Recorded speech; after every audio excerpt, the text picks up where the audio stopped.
The advice and opinions expressed by the host of Autism Live and her guests are meant solely as suggestion and should not be in any way construed as child-specific advice. Any choices you make in determining your child's treatment are completely at your own discretion.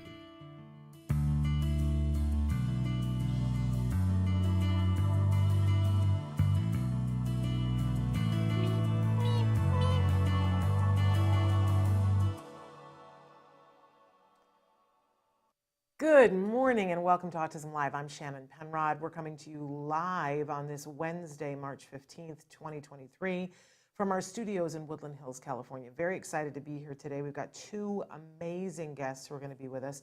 Julia Ferguson is here with us, going to be here with us in just a few minutes. She's an autism researcher and very interestingly, note the letters underneath her name, BCBA, and then there is the CPBA-AP.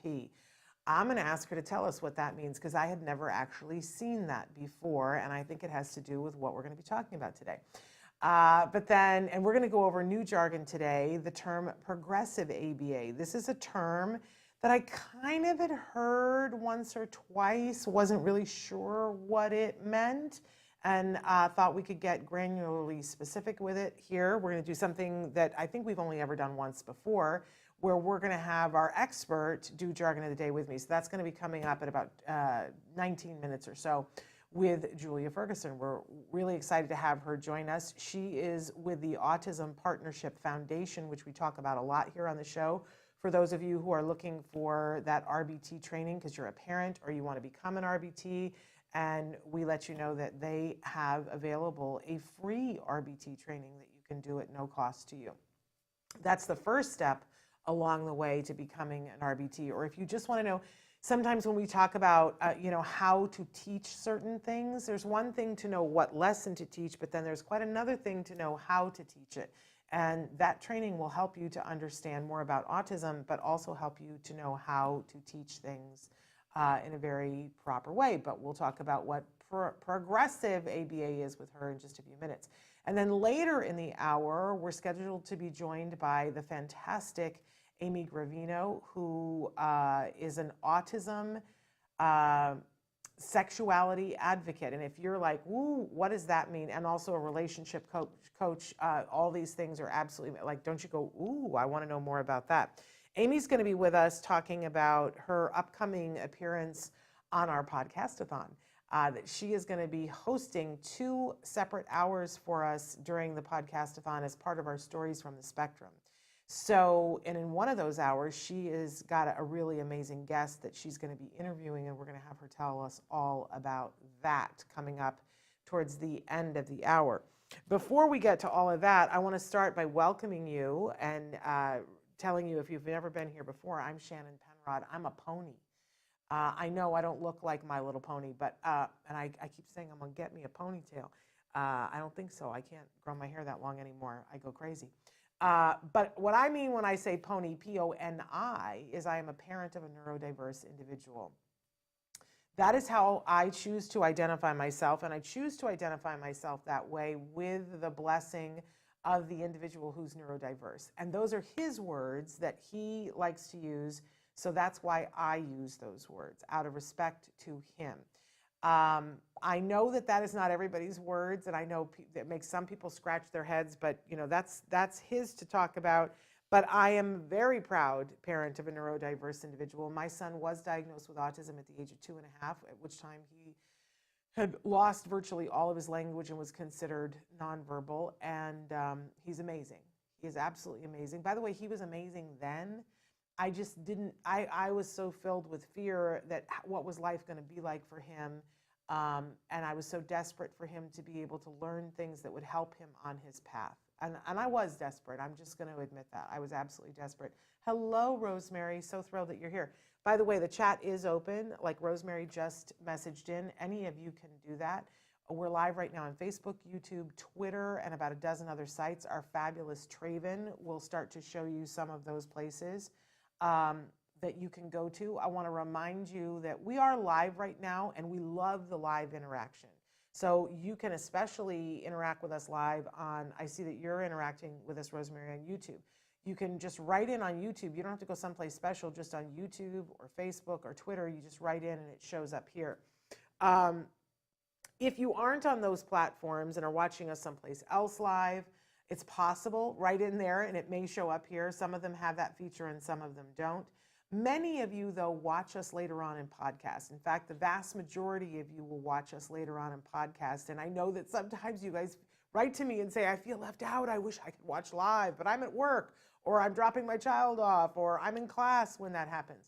I got you. I got you. Because coming up on April 4th, we are going to do something that I don't think has ever been done before, certainly not in the autism community. We are going to be doing the Autism Network Podcastathon. It is going to start on April 4th at 3 p.m. Pacific time, and it will go live for 44 hours. Now, you ask me why? Why 44? Does that number sound familiar to you? It should, because that right now the CDC estimates that 1 in 44 8-year-olds in the United States is on the autism spectrum. And by the way, that is how the CDC measures things, by 8-year-olds. You can argue that, but that's how we have been measuring things for many decades. Now, right now, 1 in 44 8-year-olds in the United States is estimated to be on the autism spectrum. That's where we came up with a number that we're going to go live for 44 hours. Now, do we think that the CDC is going to come out with new numbers before we go live? We think that there's a great possibility of that. We've heard rumblings in that direction. Hi, May. So thrilled that you're here. Sending you a wave back. But we're going to stick with the 44 because we had to make a plan.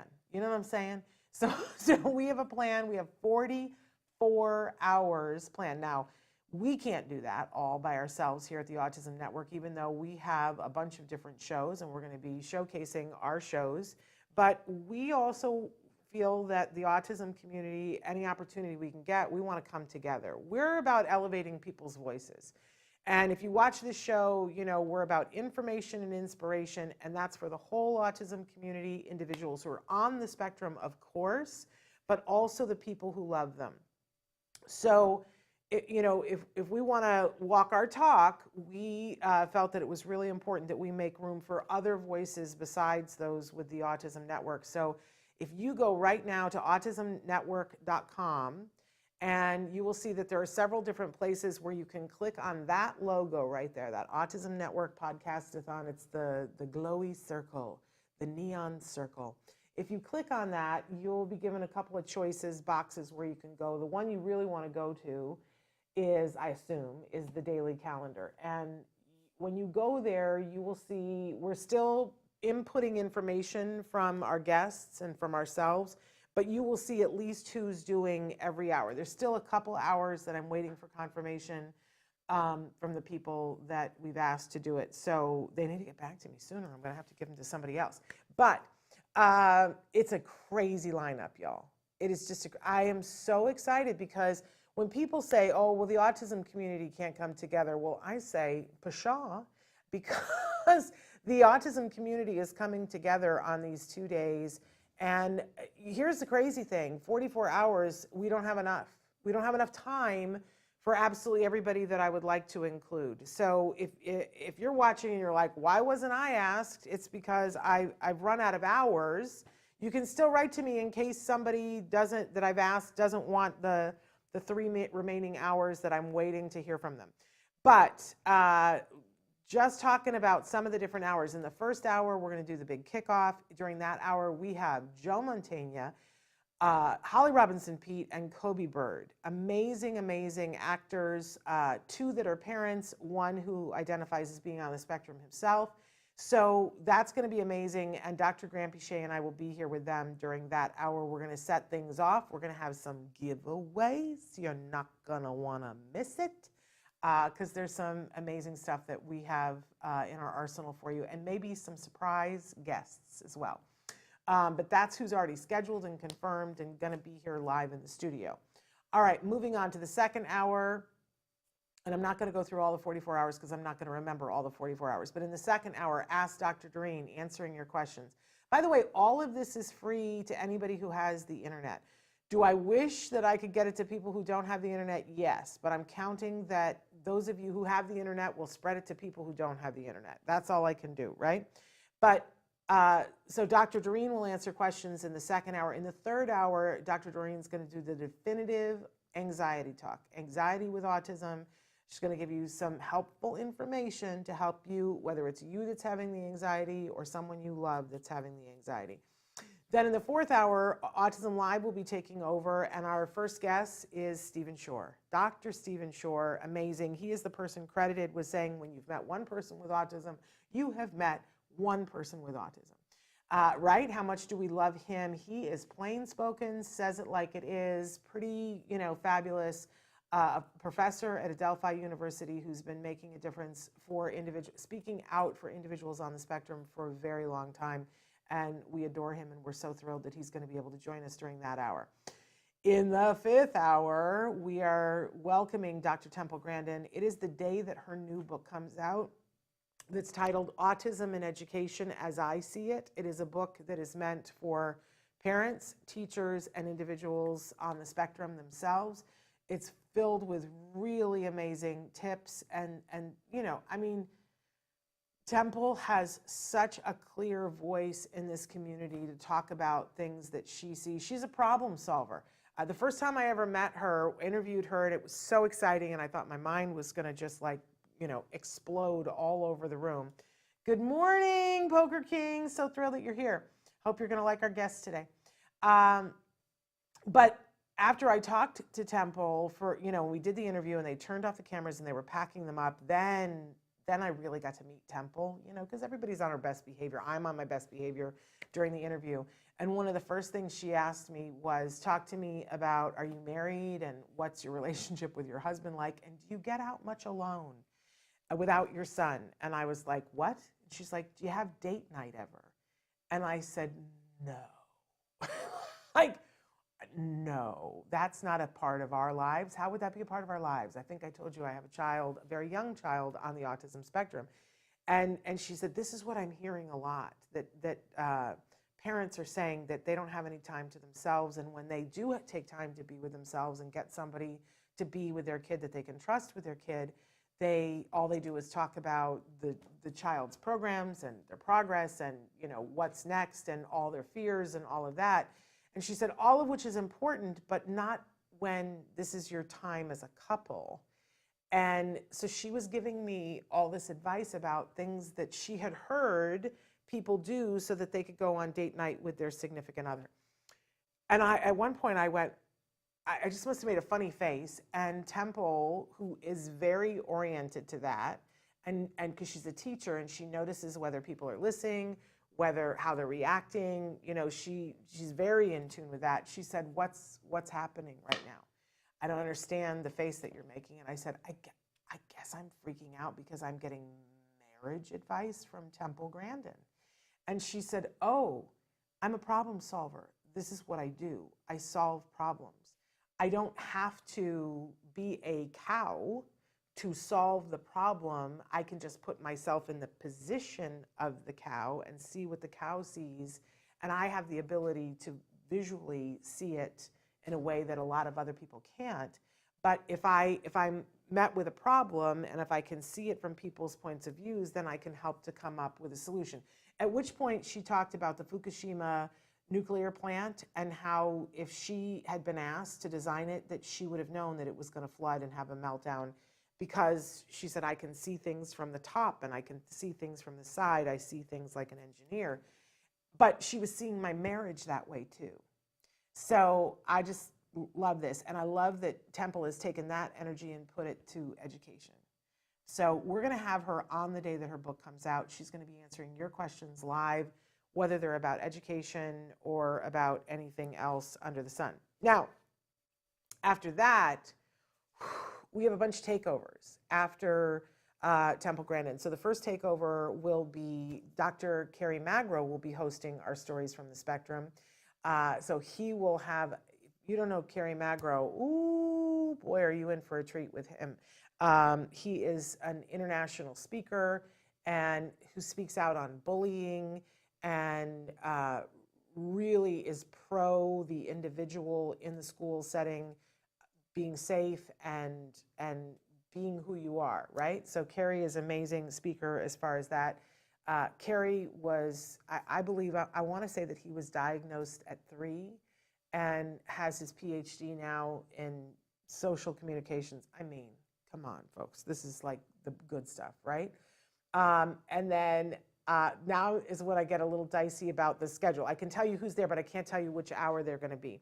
We have in that first night, we have a bunch of takeovers. One of them is Kelly Birmingham and Jennifer Lucero, who are going to be taking over with their podcast, a 25-year look across the spectrum. Amazing, because you have a BCBA and a mom, and they tell it like it is. And by the way, Jennifer is a mom of a brilliant, big D, brilliant young man who has significant challenges. And so she's coming at it from that point of view, which I super, super love. And Kelly is just one of those BCBAs who gets it and is about the individual. So they're doing a podcast. We have Ilana Gershlovitz, for those of you who are in different places of the world. Her podcast is Autism, What Now, that she does in South Africa. And so she's going to do something that she doesn't normally do on her podcast. She's having her husband, and she has 3 sons, 2 that are on the spectrum, and she's having the one that does not have a diagnosis on with her husband or father to talk about what autism is like from the perspective of a mom, a dad, and a sibling, and the challenges that they faced in South Africa and how they not only were able to help their family, but how they're trying to help many other families in South Africa, including they have a charity called the Yellow Canaries of Timbiza, which is a village in Africa that has an exceptionally high rate of autism, and they are trying to help train the teenagers and the adults in the village so that they can help the children that are in the village, giving them tips and tricks and things like that. So she's going to be on doing her podcast. Then we have Swathi Chetapalli, she does the Autism Awareness Radio Show, which is a very big deal in India. Swathi is the mom of Siri, and we've had Swathi and Siri on the show before, and she has a documentary that is coming out now called My Name is Siri. If you have not ever, I should have worn jewelry today by Siri. Siri designs jewelry. It's amazing. What this mom has done, absolutely amazing. I live in awe of her. Then we've got several hours of Autism Live where I'm going to have amazing guests that we've never had on the show before. Going to be super fun in the middle of the night. Then in the early morning hours here in Pacific time, still early morning in the East Coast, Amanda Ralston from Non-Binary Solutions is going to be doing an hour with us. And I think that she's doing that hour on sleep and how to deal with sleep issues. Super love that. She's a BCBA who identifies, I believe, as being on the spectrum. Don't quote me. I think she identifies as being neurodiverse. I beg your pardon. In any case, Mary Barbera is going to be on that first morning. Dr. Mary Barbera, who's the author of Turn Autism Around, her podcast, Turn Autism Around with Mary Barbera, and she's doing a whole segment on how to build language. Whew, you're going to blow your mind, right? Then we have a bunch of hours. Dr. Grampiche is going to do, for the first time, hosting her own show, Dr. Doreen, Talking with Dr. Doreen, where she's going to interview some of the luminaries from the autism community that have been people that have influenced her. We're really looking forward to that. She's also going to do an hour talking with people who are doing autism treatment intervention in Saudi Arabia, which is, a very interesting thing to me as well. Then as we move into the second day, we've got the Ed Asner Family Center is going to be with us. Taka is going to do a presentation, the Just Two Dads, the Autism Dadvocate, the Driven Autism Dad, the SJ Childs Show. And we're going to have 2 hours with Amy Gravino, who we're having on today. This is like Cuckoo for Cocoa Puffs, an amazing tour de force. I'm forgetting people because who is it that's doing executive functions? Somebody is doing a whole thing on executive. The Autism Helper podcast. How could I have forgotten them? They're doing a whole thing on executive functions. I think whether you have a very young child or an older child, there's going to be something for you. It's all free. You don't have to register, but you can sign up right now on our Facebook. We have an event there. You can sign up to be a part of the event, so you'll get notices, and as we add guests, because we have more celebrity guests coming in every day, you'll get notifications about that. So all of that is there and available to you. Poof. Okay? Autism Network Podcastathon. And I didn't mention, because we're about to welcome her, we're going to have the Autism Partnership Foundation. Justin Leaf is going to be with us and do one whole hour of takeover, which leads very nicely into our first guest, who is Julia Ferguson. I want to tell you she's an MS BCBA CPBA-AP, which we're going to have her tell us what that is. She is the Research and Assessment Coordinator for the Autism Partnership Foundation and the Associate Director of the Progressive ABA Analyst Autism Council. And if all of that is Greek to you, you've come to the right place, because she's going to help us to understand all of that. Julia received her bachelor's degree in applied behavior analysis and her master's degree in behavior analysis from the University of North Texas. I'm very familiar with that. Julia is currently pursuing her PhD in applied behavior analysis at Endicott College, which we love. I've spoken there, under the advisement of Dr. Mary Jane Weiss, who I just adore. Julia has over 10 years of experience working with children diagnosed with autism in the home, community, and clinical settings. Her research interests include evaluating social skill interventions, evaluating progressive approaches to behavioral interventions, and comparing different teaching methodologies for individuals diagnosed with autism. Julia has published over 50 peer-reviewed research articles, book chapters, and books, and has presented at national and international conferences. We are so excited to welcome her to the show. Julia, are you there? Do I have her? I am not hearing her, Traven. I'm going to tell you, while we get her all situated and in here, that normally we do jargon of the day first, and then we welcome the guests, but we made a determination, because we were doing this new jargon term today that we've never done before, progressive ABA, and we were having the person who is really we need to go to for the definition, that we invited Julia to be here to do jargon of the day with us. And she's got, and we told her, there's Julia. Hi, Julia. Can I hear you? Say something. Nope, I don't hear her yet. Say something, Julia. I still don't have her in my ear. Let me know if I need to call her. We're having a little technical difficulties. It's Wednesday and it's raining. That's how that works. But anyway, so in just a second here, when I'm able to hear Julia, we're going to do the jargon of the day in a way that we really don't normally do it, that we're going to welcome her. We told her what the rules are, that first we give an actual definition. I promised her that I would not make fun of the actual definition. But we know that sometimes it's too jargon intensive for us. So I said, then we want to take it down a row. And I grabbed I'm missing a page that I grabbed from the printer. But anyway, but then she actually went even further and gave us a third definition for progressive ABA, and so we're going to do that. Do I need to get her on the phone, Traven? Just checking, you guys. Hang with us tight. We're going to get there. And Julia's going to be talking with us specifically about what progressive ABA is. Then she's got some news for us about an upcoming conference that I'm really excited about. I've been posting about this. You may have seen it on my Facebook, that the Autism Partnership Foundation, every year they do a one-day conference, which I really always appreciate, because I'm not about the three-day conferences. I'll be really honest with you. This is coming up on April 21st, so it'll be after the Podcastathon. Get this. The keynote speaker is John Lithgow. And when they said that, I was like, do you mean John Lithgow, the actor? Or is there a John Lithgow who's a BCBA? And they're like, no, John Lithgow, the actor. Can we talk about what a big fan I am of John Lithgow for just a second? That I have loved him all the days that he has been on this planet, that I have also been on the planet.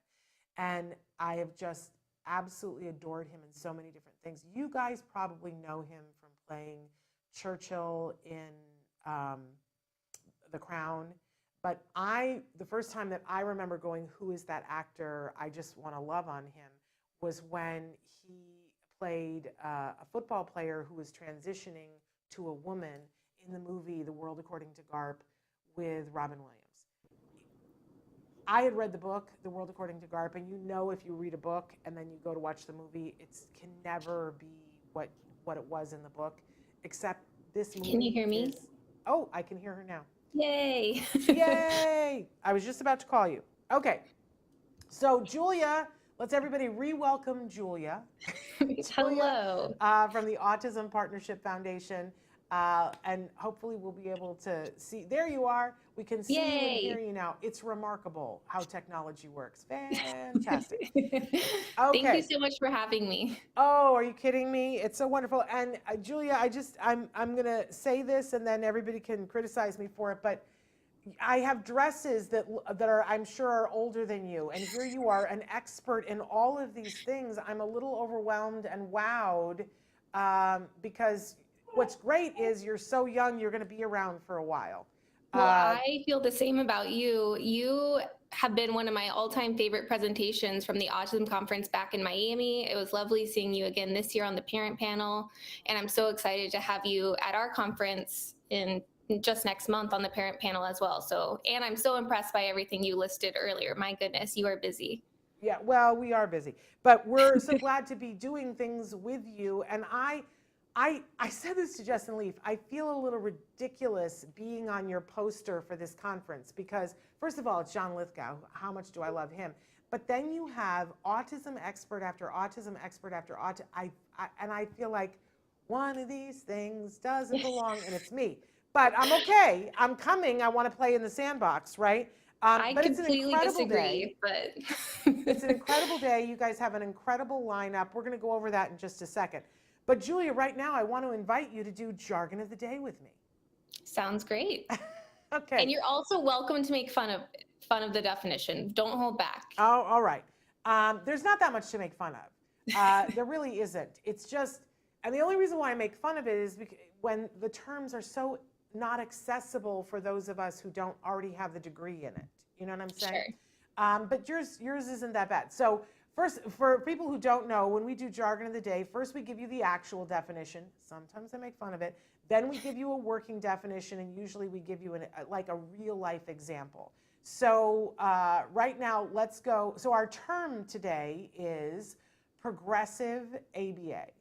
And I've heard this bandied about a little bit, especially I was just at the ABAI Autism Conference, and I heard people talking about this. Didn't really know what it was. So let's take a look, first of all, Traven, at our actual, there it is, progressive ABA, because you guys are going to be seeing more of this.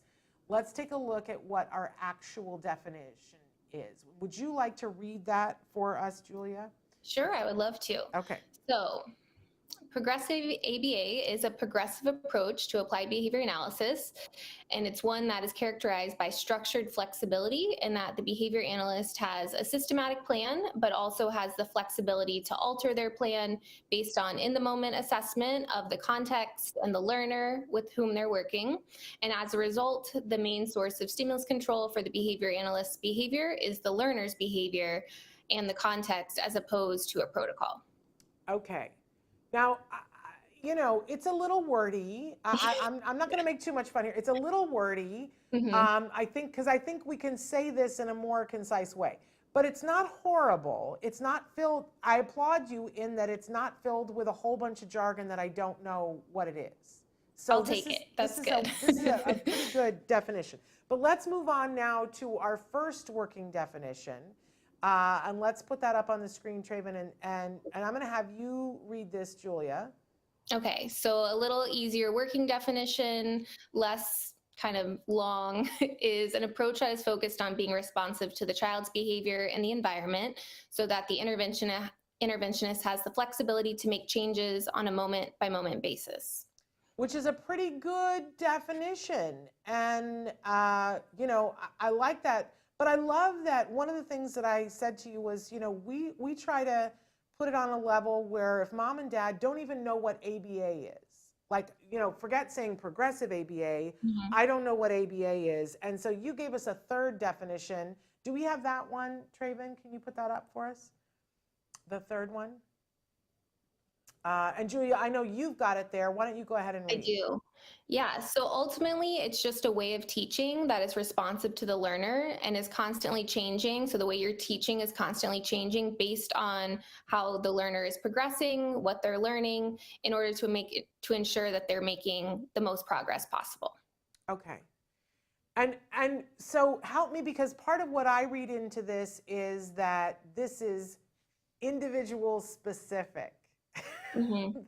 There's no way that you can do a cookie cutter and say that you're doing progressive ABA.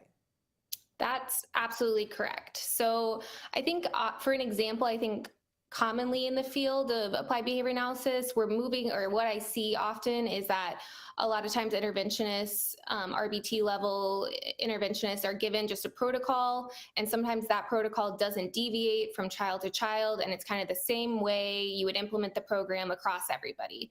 And I would say that's the opposite of progressive ABA, in which, yes, there's a guideline, there's a plan, you might have some idea of what you're going to teach and how you're going to teach it, but every decision you make is responding based on what the learner is doing in the moment, and all sorts of environmental variables as well. So the prompting method you're going to use, the stimuli you're going to use, the way you're going to teach is all going to change based on that learner in the moment.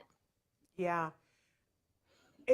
I love this. I Mhm. absolutely love this, because I think that this is an incredible benchmark because we talk all the time here about quality ABA. Yes. That it's something that's really important to me, because I believe that my child had quality ABA, and he had it at the right intensity.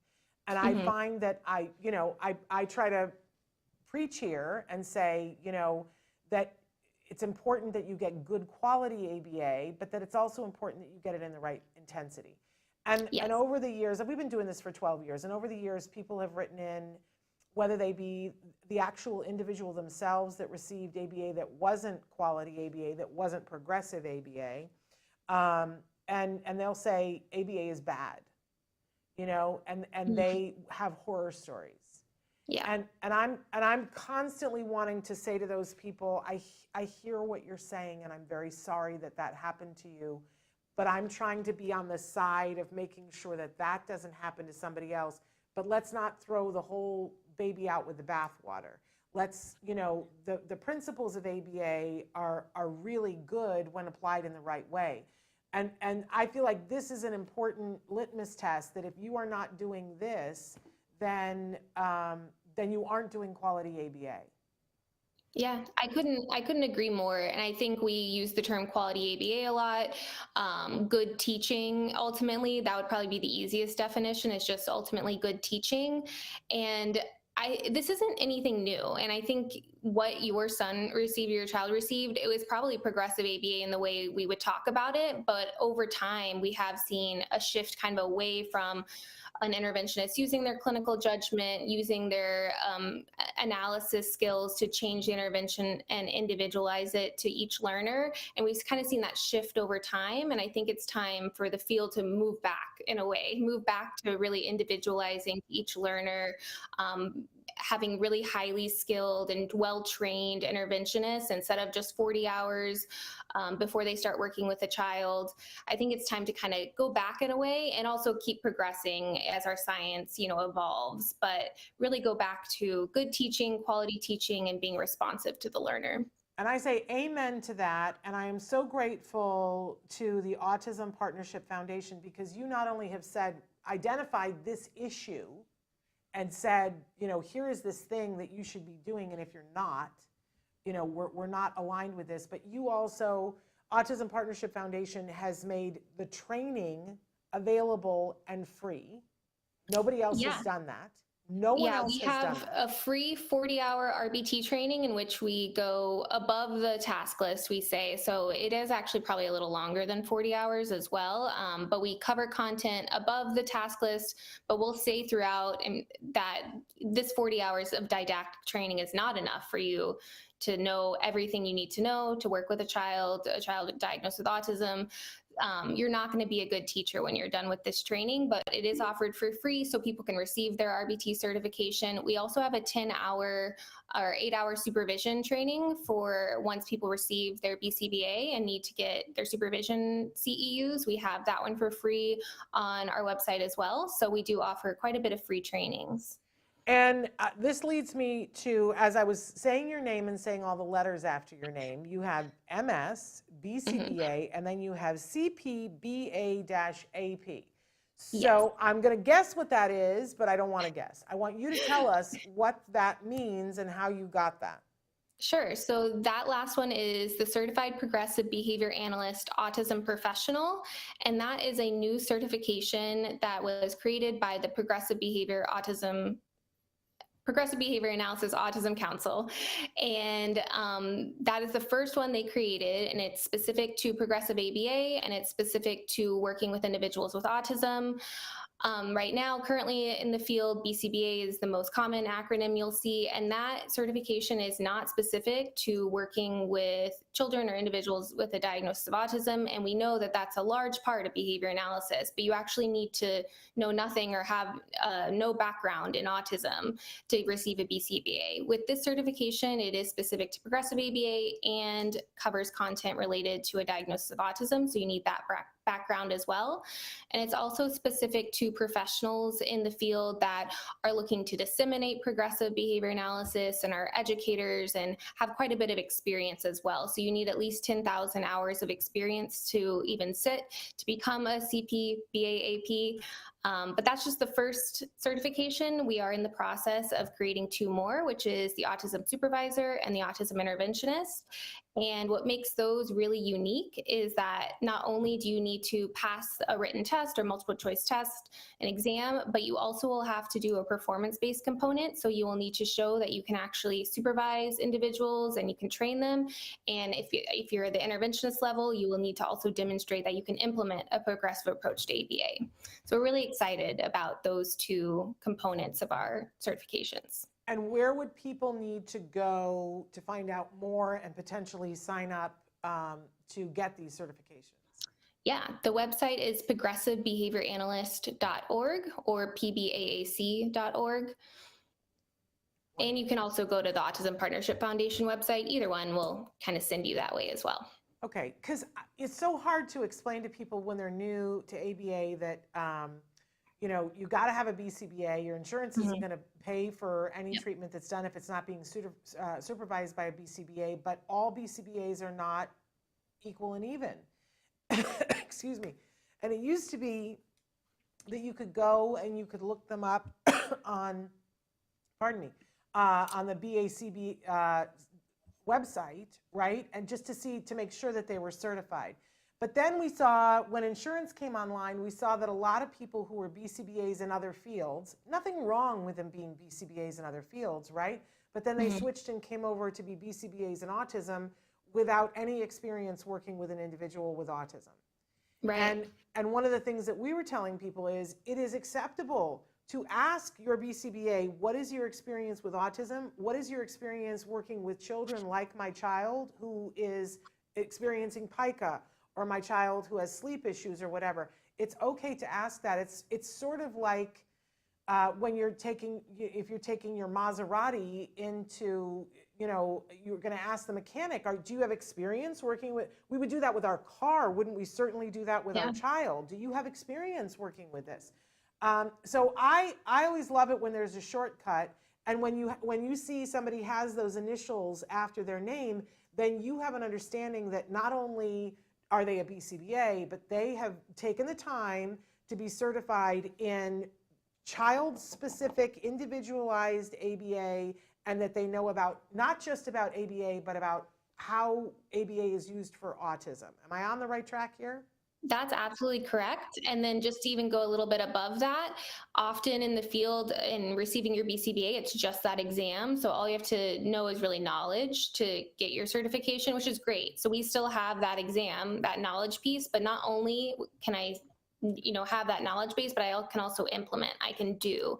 So when you see these letters behind somebody's name, you'll know that not only can they pass a test of the knowledge of, applied behavior analysis and autism and progressive ABA, but they can also do, which I think is just critical. You want a really great supervisor for your child. You want an interventionist that is highly skilled as well. And you'll have that kind of metric if you see these letters. This is so important, you guys. I'm saying hi to Michelle. This is so, so important because my son had therapy before there was insurance, and we used to have a clinic every 2 weeks where we would sit down in a room. My husband and I both had to be there. It was required. He had to make sure that he had off from work. I had to make sure I was off from work. A 2-hour clinic every 2 weeks, and we would sit in a room face to face with our supervisor and with all of the therapists who were on my son's team. And they would go through each one of his programs, and the supervisor would say, okay, now let's work this program. And then she would make little tweaks and changes, and she would show us and the other behavior technicians, what she was doing, and we all learned from her. And I keep hearing, now with insurance, there's no such thing as a clinic anymore. And I keep hearing about, I say to people, well, ask they told us to do this, we don't know how to do it. Go back, talk to your BCBA and have them demonstrate it to you. And they'll say, no, our BCBA doesn't do that. And I go, what has happened to this field? So I'm glad that you guys are on it and saying this isn't right. Because I could talk about it till the cows come home, but you guys are doing something about it. So amazing. Thank you. If we're going to do intervention, we want it to be good, effective, child-specific, individual-specific. Come on.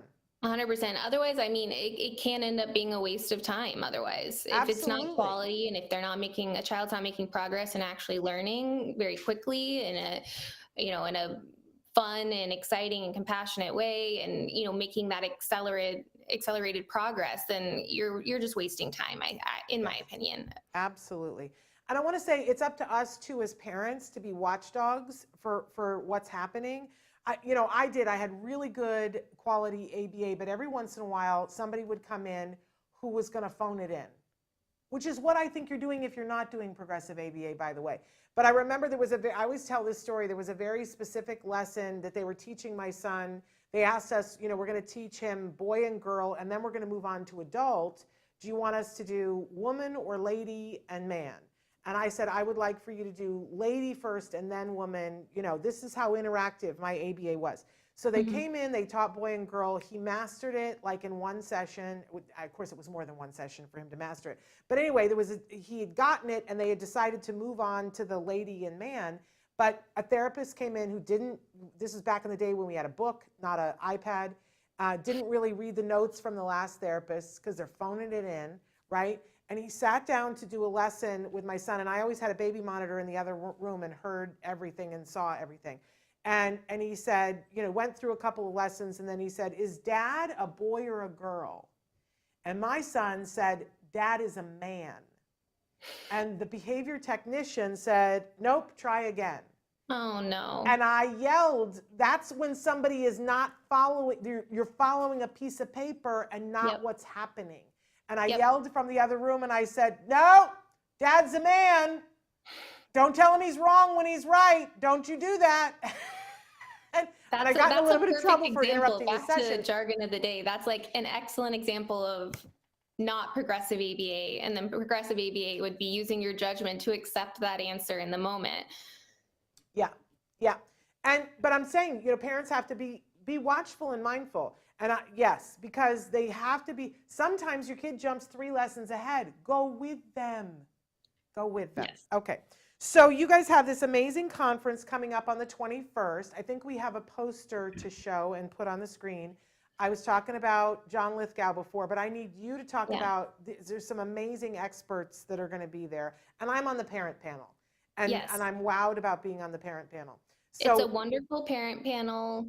The keynote, like you said, is John Lithgow. We have a business panel with Van Jones from CNN as the moderator, and the CEO of Uber and CEO of Carbon Health on that panel.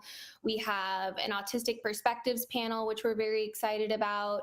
We have a concerns panel who you were also just talking about him. I heard you while we were backstage, but Stephen Shore is on that panel as well. And then we have some really big, huge names in the field of behavior analysis that are also presenting. That's Pat Fryman. We have Bill Heward. We have our own Dr. Justin Leaf as well. And so we're really excited about our conference, which is Friday, April 21st. And we both have in-person and live stream options. So if you're not local to the Long Beach or LA area, we have live stream options and everybody can attend. So we're really excited. Really amazing. And if you have loved everything that Julia has talked about, which I do, and you're like, oh, I want more, I want you guys to head over to autismpartnershipfoundation.org, correct? Yes. And check out the things, but know that Justin Leaf, who you just mentioned, is going to be hosting a takeover hour during our podcastathon, and he'll be talking about this and more of this stuff. The first time that I saw Justin Leaf speak, I went, okay, I want to be where this guy is because he gets it. He sees the things that I see and he's dealing with them. And I went up to him, you know, after he walked off the stage, and I was like, you and I, we need to be partners. We need in crime, you know, not partners, but, you know, partners in crime. I want to do what you're doing. I want you on my show. And every time I hear him speak, I go, oh yeah, point to that, you guys, he's got it right.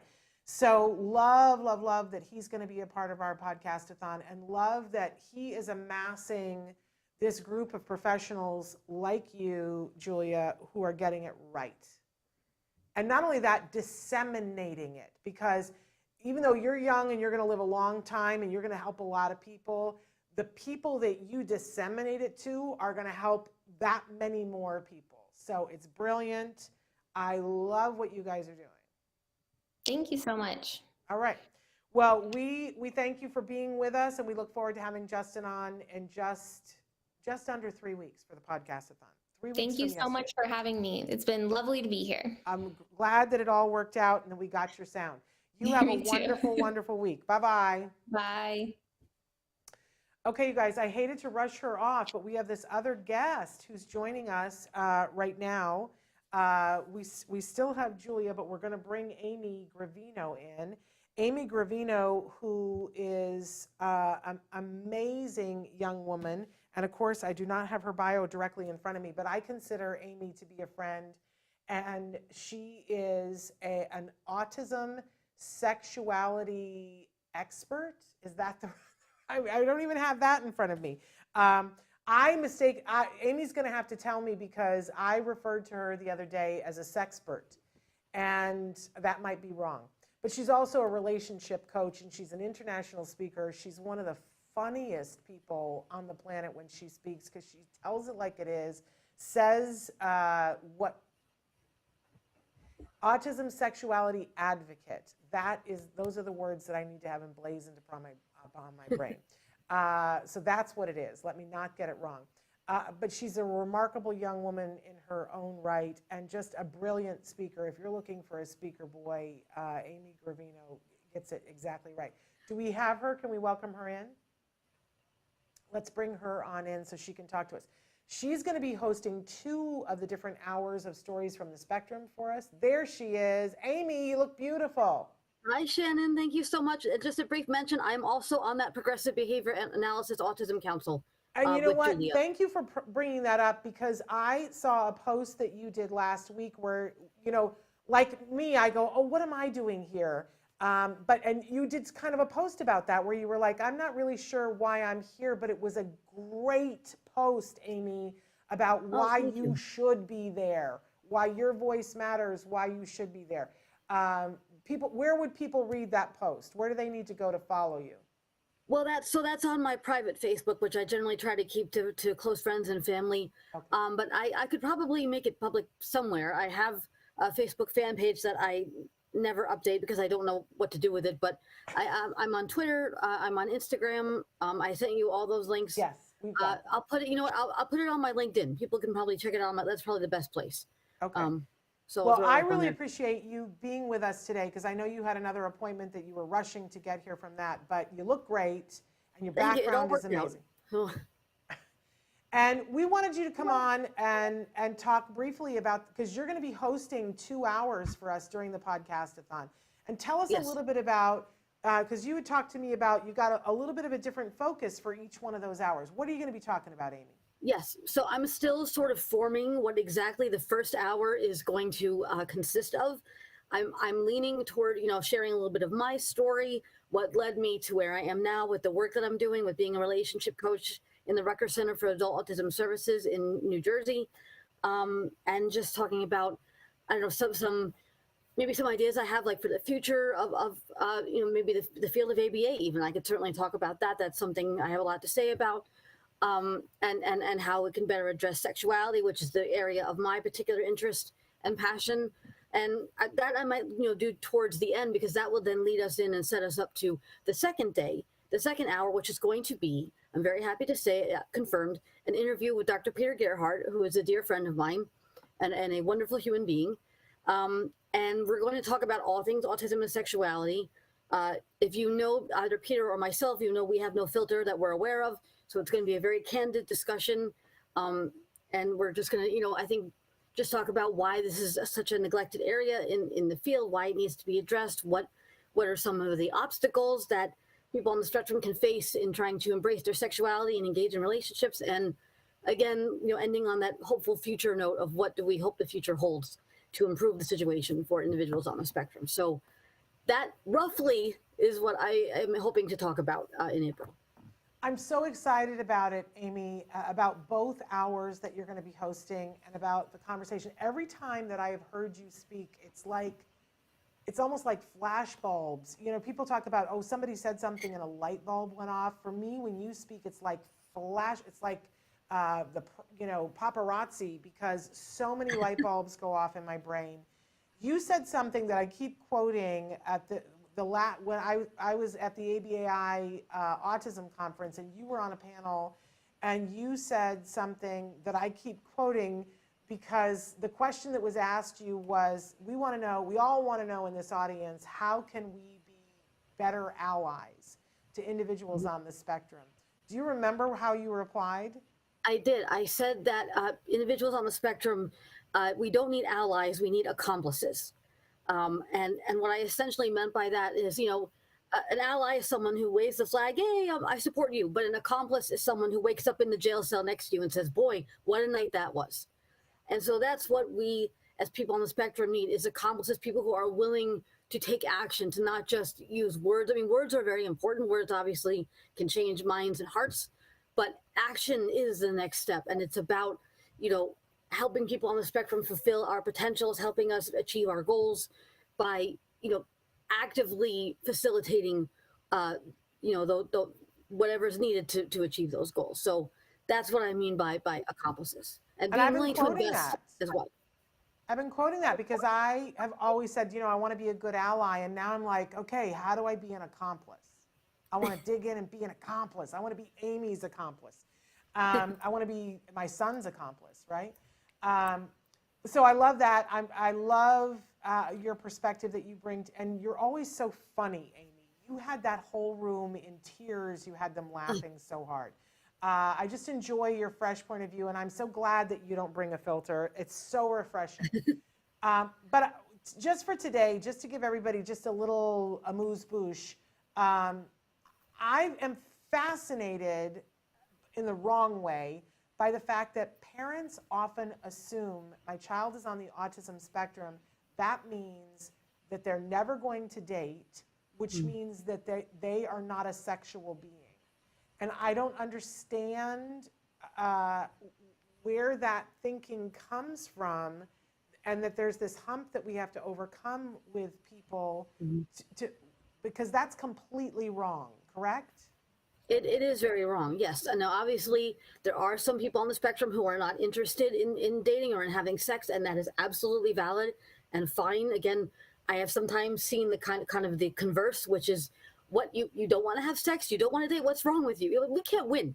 Either we want to date and parents freak out, or we don't want to date and parents freak out. There's kind of no winning there. But largely it is what you had said, which is, that people on the spectrum are kind of infantilized and seen as children in big bodies. That's how autistic adults are often viewed, and therefore are seen as being far more innocent and not interested in sexuality and relationships. But our bodies don't care that we have autism.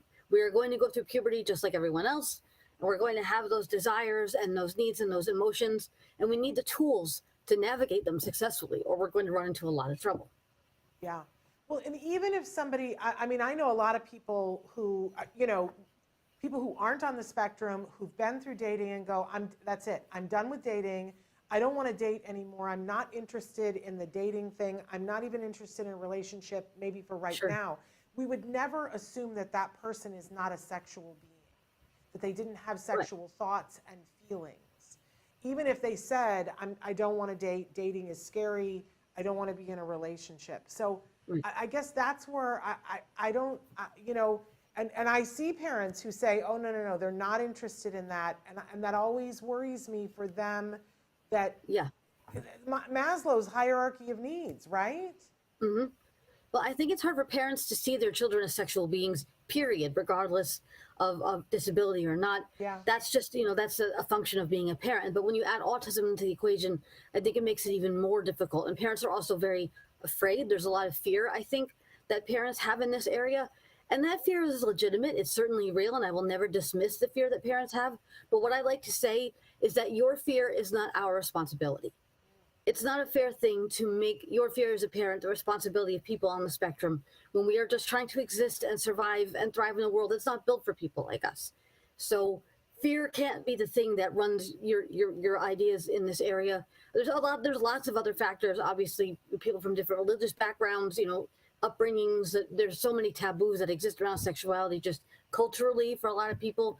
But by and large, when we are thinking about autism and sexuality, it's that reluctance on the part of parents to see their child, as anything other than their child. And I've been happy that when I've given presentations, I've had parents come up to me and say that hearing from me made them able to see their child in a different light for the first time. So that means a great deal to me. Yeah, well, it means a great deal to all of us. You're doing an amazing service to the world. I was going to say to the community that loves individuals on the spectrum, but it's also, a service to the people who are on the spectrum.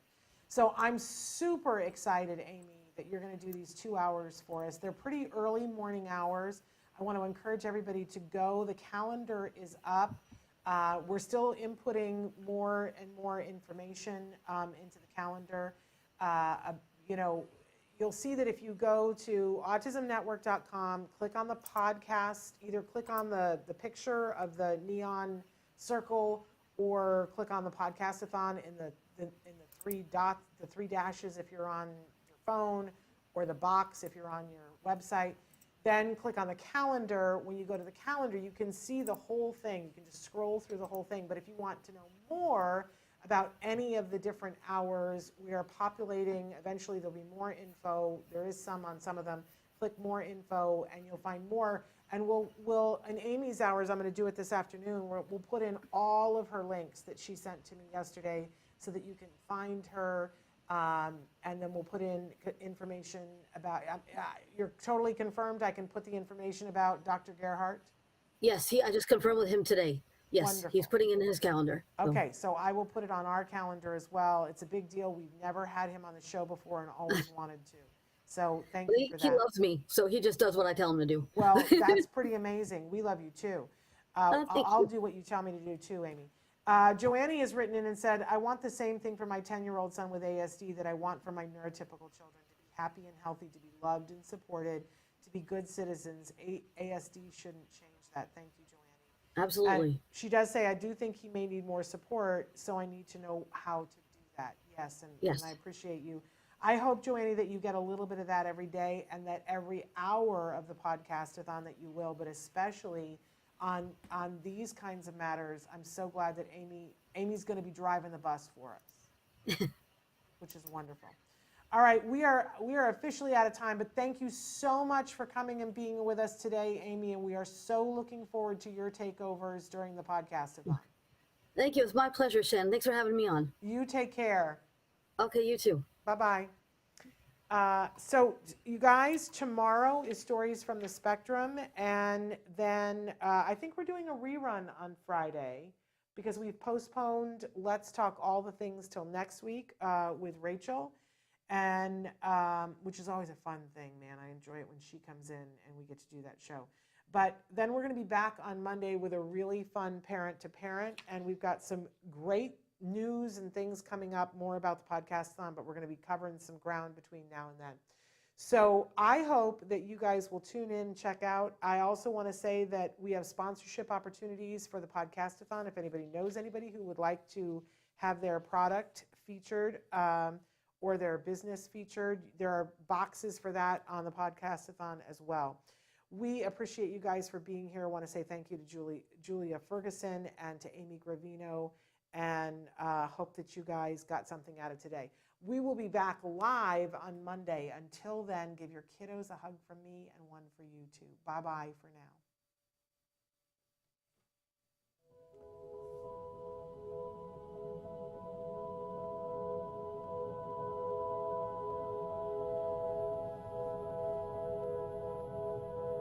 If you found anything helpful in this video, please give us a like. In fact, make sure that you smash that subscribe button on YouTube and give us a like on Facebook. You can also follow us on Twitter and on Instagram for important updates. And please download our free podcast wherever you get your podcasts. Thank you so much. See you next time.